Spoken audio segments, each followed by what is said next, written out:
Hello friend, welcome to exam लोग class. मैं मुकेश आप लोग को ब्लड से संबंधित 20 महत्वपूर्ण इंपॉर्टेंट क्वेश्चन कराने जा रहा हूं। तो इसमें 20 क्वेश्चन होंगे फ्रेंड। प्रत्येक क्वेश्चन के लिए 10 सेकंड का समय दिया जाएगा। आप कमेंट में आंसर दीजिएगा। तो चलिए शुरू करते हैं।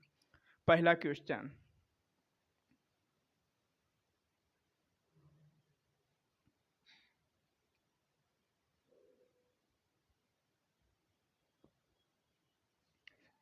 ये पहला क्वेश्चन है, रक्त समूह कितने प्रकार के होते हैं?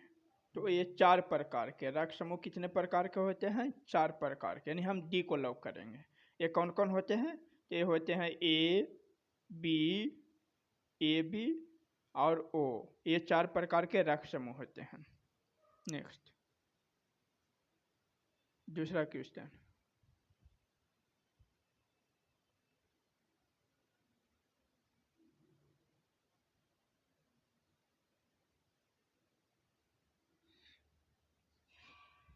निम्नलिखित में से किस रक्त समूह को सार्वभौमिक दाता माना जाता है? यानी यूनिवर्सल डोनर किस ब्लड ग्रुप को कहते हैं?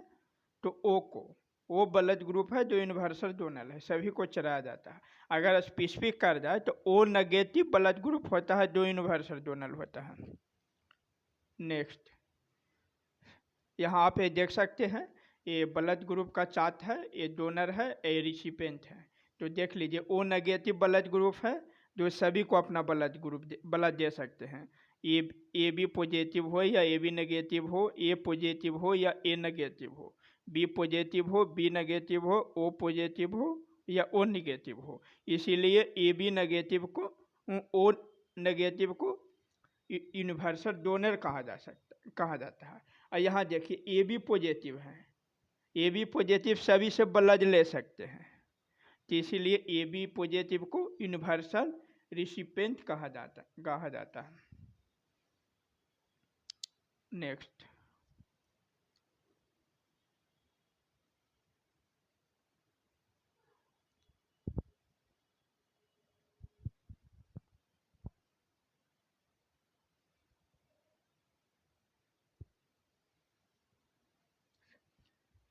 ए बी रक्त समूह के लिए एंटीजन डैश पर मौजूद होते हैं।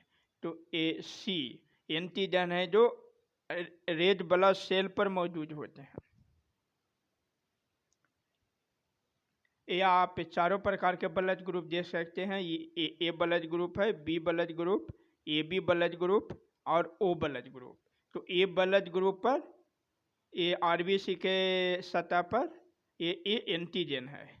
बी ब्लड ग्रुप के आरबीसी के सतह पर बी एंटीजन है। ए बी ब्लड ग्रुप के सतह पर ए बी एंटीजन है। और ओ ब्लड ग्रुप पर कोई एंटीजन नहीं होता है। तो जिस प्रकार का एंटीजन होता है आरबीसी पर, उस ब्लड ग्रुप का वही नाम होता है। देख लीजिए, ए प्रकार का एंटीजन है ए ब्लड ग्रुप, बी प्रकार का एंटीजन है B blood group, A B प्रकार का एंटीजन है ए बी ब्लड ग्रुप, और कोई एंटीजन नहीं है। कोई एंटीजन नहीं है तो ओ ब्लड ग्रुप होता है। नेक्स्ट,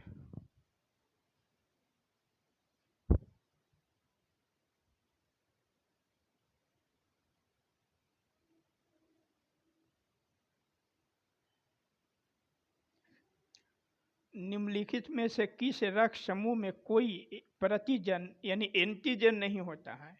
तो किस रक्त समूह में कोई एंटीजन नहीं होता है? तो ओ रक्त समूह में, यानी डी, ओ रक्त समूह में कोई भी एंटीजन नहीं होता है। पीछे हम देखे थे कि ओ रक्त समूह में कोई एंटीजन नहीं होता है। यहाँ देख लीजिए, ब्लड टाइपिंग चार्ट है। ए ब्लड ग्रुप है, ए बी और ओ है, और इसका एंटीजन है। यानी जिस तरह का ब्लड ग्रुप है वो वही एंटीजन होता है। यानी A blood group A antigen, B blood group B antigen, A B blood group A B antigen और ओ ब्लड ग्रुप कोई एंटीजन नहीं। हाँ, जबकि एंटीबॉडी होता है तो एंटीजन के अपोजिट होता है। यानी ब्लड टाइप का मतलब एंटीजन, और एंटीजन के अपोजिट एंटीबॉडी। तो देख लीजिए, अगर एंटीजन ए तो एंटीबॉडी बी, और एंटीजन बी तो एंटीबॉडी ए, अगर एंटीजन ए बी दोनों होगा तो उसमें कोई एंटीबॉडी नहीं होगा। अगर इसमें कोई भी एंटीजन ना होगा इसका मतलब उसमें एंटीबॉडी ए और बी दोनों होगा। तो ये याद रखना है, जो एंटीजन होता है वही ब्लड ग्रुप कहलाता है, और एंटीबॉडी है जो ब्लड ग्रुप का उल्टा होता है, यानी अपोजिट होता है। नेक्स्ट,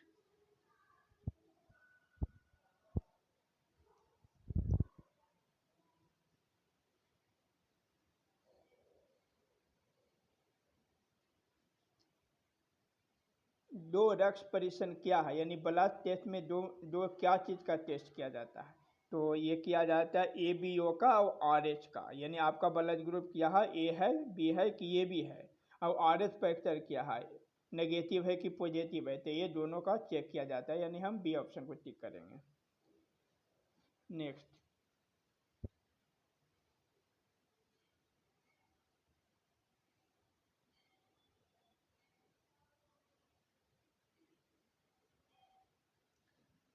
मानव रक्त के स्थानांतरण की प्रक्रिया को क्या कहते हैं? तो ये ट्रांसफ्यूजन, क्या कहते हैं, ट्रांसफ्यूजन। जब हम एक्सीडेंट हो जाता है या बीमार हो जाते हैं तो हमें ब्लड चढ़ाया जाता है, जो ब्लड चढ़ाने की क्रिया होती है ट्रांसफ्यूजन कहते हैं। इंग्लिश में लिखा हुआ, a blood transfusion is a way of adding blood to your body after an illness और इंजरी। इलनेस यानी बीमारी या एक्सीडेंटल की स्थिति में ब्लड को शरीर में इंजेक्ट कराया जाता है, जिसे ट्रांसफ्यूजन कहते हैं। नेक्स्ट,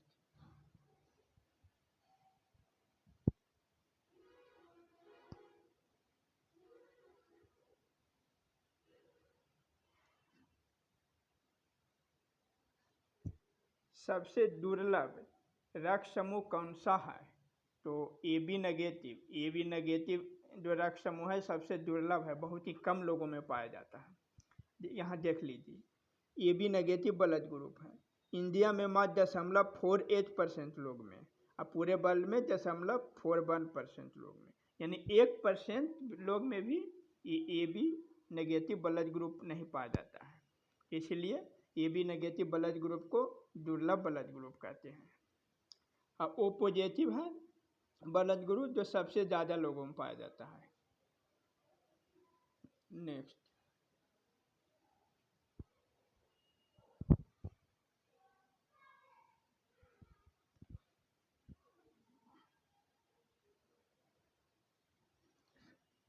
रक्त समूह की खोज किसने की थी? तो रक्त समूह की खोज कार्ल लैंड स्टीनर ने की थी, यानी बी ऑप्शन को लॉक करेंगे।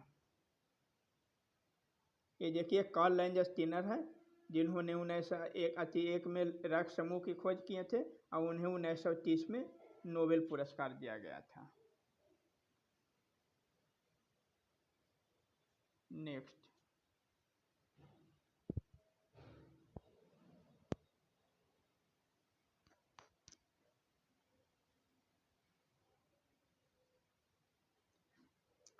RH फैक्टर संबंधित है, तो RH फैक्टर मंकी से संबंधित है, यानी हम बी को लॉक करेंगे। ये मंकी है, मंकी में ही सबसे पहले RH फैक्टर खोजा गया था, यानी RH फैक्टर का फुल नाम होता है रीसस फैक्टर, यानी RH का फुल नाम होता है रीसस फैक्टर होता है। और RH फैक्टर की खोज लैंड स्टीनर एवं बीनर ने किए थे। ये रीसस मकाका नामक बंजर पर खोज किए थे। तो RH फैक्टर से किसने क्वेश्चन बना? तो RH फैक्टर का क्या नाम है? Rhesus factor. इसकी RH फैक्टर की खोज किसने की है? तो लैंड स्टीनर एवं बीनर ने। RH फैक्टर का खोज किस जीव पर किया गया था? तो बंजर पर। उसका नाम क्या था? तो रीसस मकाका। ये 4 क्वेश्चन एक ही क्वेश्चन में है। नेक्स्ट,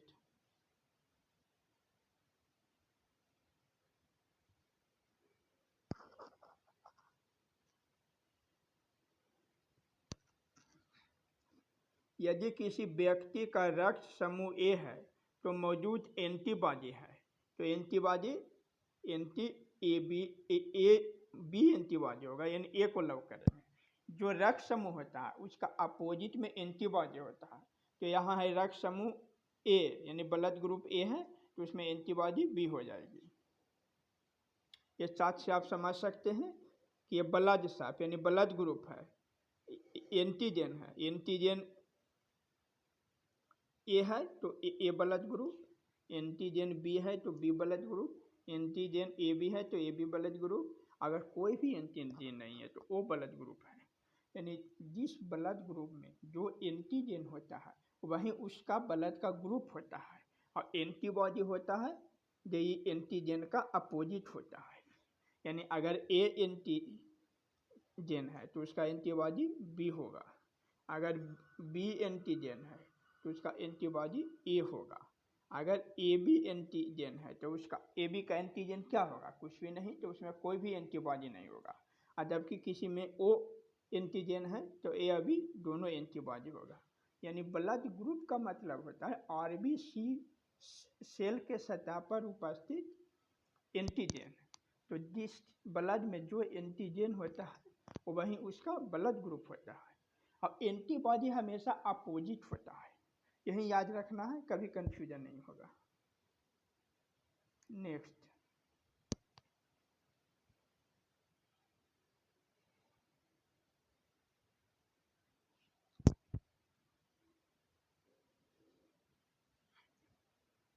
जिस व्यक्ति का रक्त प्रकार अज्ञात है उसे कौन सा रक्त प्रकार चढ़ाया जा सकता है?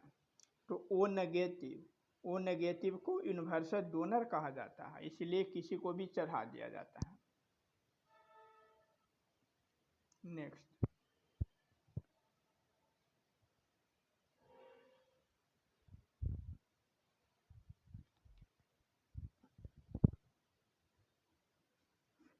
मेढक के हृदय में कितने कोष्ठक होते हैं? तो 3 कोष्ठक होते हैं। मेढक के हृदय में कितने चैम्बर होते हैं? तो 3 चैम्बर होते हैं। नेक्स्ट,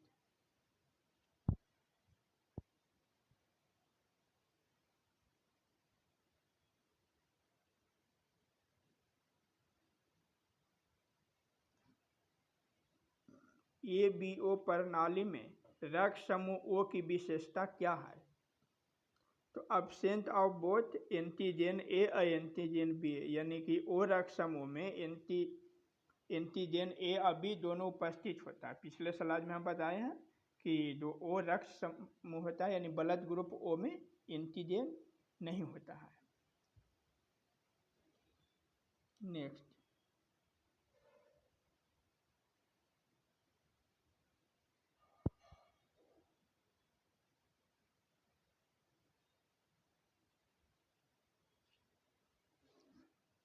रक्त समूह की खोज किसके द्वारा हुई थी?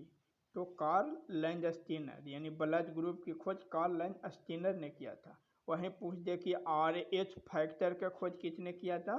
तो लैंडस्टीनर एवं बीनर। ये दोनों हमेशा पूछा जाता है। ब्लड ग्रुप के खोज तो लैंडस्टीनर, और RH फैक्टर के खोज तो लैंडस्टीनर एवं बीनर। नेक्स्ट,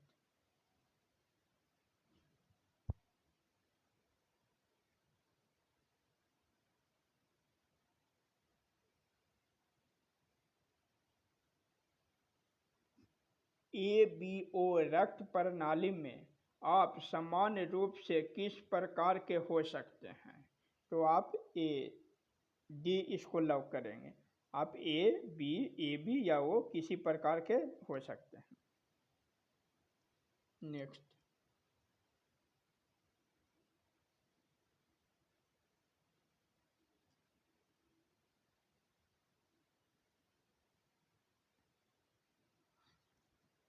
माँ और भ्रूण के RH समूह का निम्नलिखित में से कौन सा संयोजन भ्रूण के लिए घातक है? की होगा RH negative mother and RH positive fitter, यानी जो मदर का RH फैक्टर नेगेटिव हो और जो गर्भ में बच्चा है उसका RH फैक्टर पॉजिटिव हो तो वो घातक होते हैं। यहाँ आप इस डायग्राम से देख सकते हैं कि अगर फीटस का यानी भ्रूण का RH फैक्टर पॉजिटिव और माता का RH फैक्टर नेगेटिव होता है कि जो मदर का जो बॉडी होता है ये भ्रूण के लिए उसे एंटीजन समझ लेता है और भ्रूण के विरुद्ध ही एंटीबॉडी उत्पादित करने लगता है। इस तरह की बीमारी को हेमोलिटिक बीमारी कहते हैं। आप ये इमेज में देख सकते हैं कि ये मदर के बूम में बच्चा है और ये पॉजिटिव है इसका ब्लड ग्रुप अथी आर एच फैक्टर, और माँ का नेगेटिव है। तो इस चाइल्ड को माँ का बॉडी है जो एंटीजन के रूप में समझने लगता है, और ये माँ का ही एंटीबॉडी चाइल्ड को मारने की कोशिश करता है। तो एक घातक स्थिति होती है। और इस जो हेमोलिटिक बीमारी होती है, इस स्थिति को एरिथ्रोब्लास्टोसिस फीटस कहते हैं। यानी जी हेमोलिटिक बीमारी किसे कहते हैं? जब भ्रूण का आरएच फैक्टर पॉजिटिव और माता का आरएन फैक्टर निगेटिव हो। और इस स्थिति को क्या कहते हैं? Erythroblastosis fetalis. इसका कंडीशन ये होता है कि अगर फादर का आरएच फैक्टर पॉजिटिव और मदर का आरएच फैक्टर निगेटिव होता है तो इस स्थिति में एक क्रिया होती है, क्योंकि मदर का ऑलरेडी निगेटिव है अब फादर का पॉजिटिव है, तो अगर चाइल्ड का आरएच फैक्टर पॉजिटिव होता है तो एक कंडीशन उत्पन्न होती है। ये बहुत ही घातक बीमारी होती है। फर्स्ट चाइल्ड में तो बच्चे को बचने की संभावना रहती है, लेकिन जब दूसरे चाइल्ड होता है तो बच्चे को डेथ हो ही जाती है। हालांकि अब तो क्लिनिकल ट्रायल में इसका इलाज भी संभव है, लेकिन इस शुरुआती दौर में ही इसे हॉस्पिटल में जाना पड़ता है। तो याद रखिएगा, अगर आप लोग भी शादी करिएगा तो ये पॉइंट को देख लीजिएगा कि अगर आपका ब्लड ग्रुप पॉजिटिव है तो मदर का नेगेटिव ना हो। अगर आपकी वाइफ का नेगेटिव है अब आपका पॉजिटिव है, तो जब पापा या मम्मी बनने की कोशिश होगी तो इस पर ध्यान दीजिएगा कि इस तरह का कंडीशन ना हो। इसका टेस्ट करवा लीजिएगा हॉस्पिटल में जाके। तो चलिए आगे बढ़ते हैं। नेक्स्ट,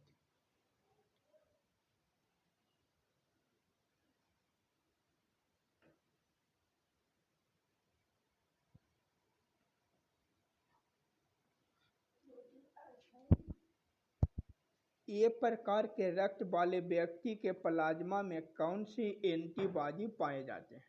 जो ए प्रकार के रक्त वाले प्लाज्मा में एंटीबॉडी क्या पाए जाते हैं? तो बी एंटीबॉडी बी पाए जाते हैं, ये नहीं। तो ये तो पहले भी हम स्लाइड में पिछले स्लाइड में बताए हैं। जो ब्लड ग्रुप जो होता है उसका अपोजिट एंटीबॉडी होता है। तो यहाँ ब्लड ग्रुप ए प्रकार का बता रहा, तो एंटीबॉडी बी प्रकार का होगा, यानी हम डी ऑप्शन को लॉक करेंगे। नेक्स्ट,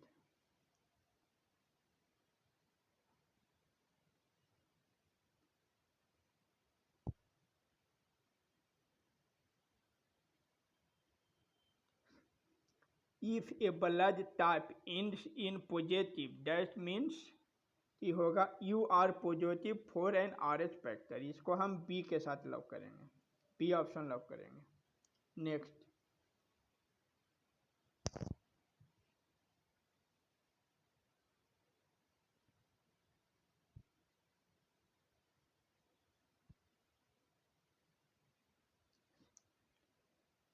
लाल रक्त कोशिकाएं जिनकी सतह पर ए या बी ए एंटीजन नहीं होते हैं, यानी इसको बी कर लीजिएगा, ए या बी एंटीजन नहीं होते हैं और वे आमतौर पर रक्त प्रकार वाले व्यक्ति में पाए जाते हैं। तो ओ जिसमें कोई भी एंटीजन नहीं होता है, ए अभी कोई भी एंटीजन नहीं होता है, उसे उसका ओ रक्त समूह होता है। नेक्स्ट, ये लास्ट क्वेश्चन है।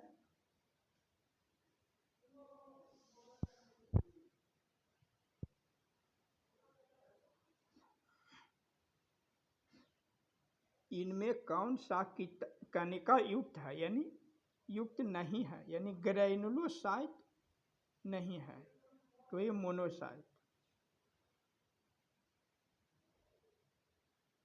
ये यहाँ आप देख सकते हैं, ये WBC का पूरा चार्ट है। ये WBC दो प्रकार के होते हैं, एक होते हैं ग्रैनुलोसाइट और दूसरा होते हैं ए ग्रैनुलोसाइट। तो ग्रैनुलोसाइट का 3 भाग होते हैं, न्यूट्रोफिल्स, इस्नोफिल और बेसोफिल। ग्रैनुलोसाइट का कितने भाग हैं? 3 भाग हैं। एक पहला है न्यूट्रोफिल, दूसरा है इस्नोफिल और तीसरा है बेसोफिल। तो ये तीनों का अलग अलग कार्य है। ये न्यूट्रोफिल है जो हेल्प इन फैगोसाइटोसिस, ये फैगोसाइटोसिस में हेल्प करता है। और इस्नोफिल है फाइट अगेंस्ट पैरासाइट इन्फेक्शन, जब कोई भी इन्फेक्शन होता है तो उसे उसके विरुद्ध फाइट करता है, इस्नोफिल होता है। और बेसोफिल क्या होता है? तो produce immune and allergic reaction, जो एलर्जिक रिएक्शन होता है वो बेसोफिल के कारण होता है। और जबकि ग्रैनुलोसाइट है जो 2 प्रकार के होते हैं, लिम्फोसाइट और मोनोसाइट। लिम्फोसाइट का 3 भाग हैं, ये बी लिम्फोसाइट, टी लिम्फोसाइट और नेचुरल किलर सेल होते हैं। जबकि मोनोसाइट एक ही प्रकार के होते हैं। तो यहाँ आप देख सकते हैं ये लिम्फोसाइट है, इसका काम है प्रोड्यूस स्पेसिफिक इम्यून सिस्टम, यानी विशेष प्रकार के इम्यून सिस्टम का उत्पादन करते हैं। जबकि मोनोसाइट हैं जो फाइट बैक्टीरिया, वायरस, फंगी, जब शरीर में बैक्टीरिया या वायरस या फंगी का इन्फेक्शन होता है तो उसे मोनोसाइट उससे फाइट करते हैं। तो ये साथ बहुत ही इंपॉर्टेंट है फ्रेंड, इसे एक अच्छी से याद कर लीजिएगा। एक बार फिर देख लेते हैं, इसको मिटा लेते हैं। ऐसे भी ये लास्ट क्वेश्चन है और ये इंपॉर्टेंट क्वेश्चन है। तो देखिए ये WBC होते हैं, यानी व्हाइट ब्लड सेल्स। ये 2 तरह के होते हैं, एक ग्रैनुलोसाइट होते हैं और दूसरा एक ग्रैनुलोसाइट होते हैं। तो ग्रैनुलोसाइट होते हैं जो 3 प्रकार के होते हैं, न्यूट्रोफिल्स, इस्नोफिल और बेसोफिल होते हैं। और जबकि एक ग्रैनुलोसाइट हैं जो 2 प्रकार के होते हैं, लिम्फोसाइट और मोनोसाइट होते हैं। और लिम्फोसाइट का 3 पार्ट होता है, एक होता है बी लिम्फोसाइट, टी लिम्फोसाइट और नेचुरल किलर सेल।